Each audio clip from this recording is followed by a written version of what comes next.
கர்த்தருக்கு ஸ்தோத்திரம். நிறைவான பலன். ஆமாங்க, கர்த்தர் இன்னைக்கு உங்களை என்னையும் நிறைவான பலனை கொடுத்து ஆசீர்வதிப்பார். வசனம் சொன்னா, கர்த்தருடைய சேட்டைகளின் கீழ் அடைக்கலமாய் வந்த உங்களுக்கு அவராலே நிறைவான பலன். அவருடைய சேட்டைகளின் கீழ் நம்ம அடைக்கலமா போடுங்க.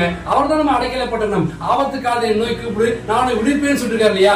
எப்ப நமக்கு பிரச்சனை, போராட்டங்கள், கண்ணீர், கவலைகள், உபத்திரங்கள், பாடுகள் வருதோ, அப்ப மனுஷன் போய் நிக்காம கர்த்தர்ட்ட போய் நின்று, கர்த்தாவே நீர் என்ன ஆசீர்வதிங்க, இந்த பிரச்சனை இருந்து விடுதலை கொடுங்க சொல்லி அவர் சேட்டைகளுக்கு நிராயமா போனோம்னா அவராலே நிறைவான பலன் வருமா? சங்கீதம் 91 சொல்றாருன்னா, அவர் சிறுகாலே மூடுவார், அவர் சேட்டைகளை அடைக்கலம் போகுவாய். அவர் கைக்குள்ள அடங்கி இருக்கும் போது உன்னதமான மறைவிலிருக்கவன் சர்வ வல்லருடன் தங்கும் நாட்டை பிரகாரமாக அவர் உள்ளங்கைகளை வரைந்து வைத்திருக்கிறார். கண்ணின் மணியை போல பாதுகாப்பாருங்க. தலையில ஒரு முடியாத எண்ணி வச்சிருக்காராம். அப்படிப்பட்ட தேவனை நம்ம விட்டுறாம நம்ம கருத்தை அவர் கையில கொடுத்து, கர்த்தாவே என் கருத்தை நீங்க பிடிச்சவங்க சொல்லி அவர் சேட்டைகள் அடைக்கலாம் போகும்போது அவர் வாழ்க்கையில எல்லா பகுதியிலும் எல்லாவற்றையும் நிரப்புகிற தேவன் இன்றைக்கு நிறைவான பலனை கொடுத்து உங்களையும் குடும்பத்தையும் ஊழியத்தையும் நிச்சயமா ஆசீர்வதிப்பார். ஆமென். God bless you.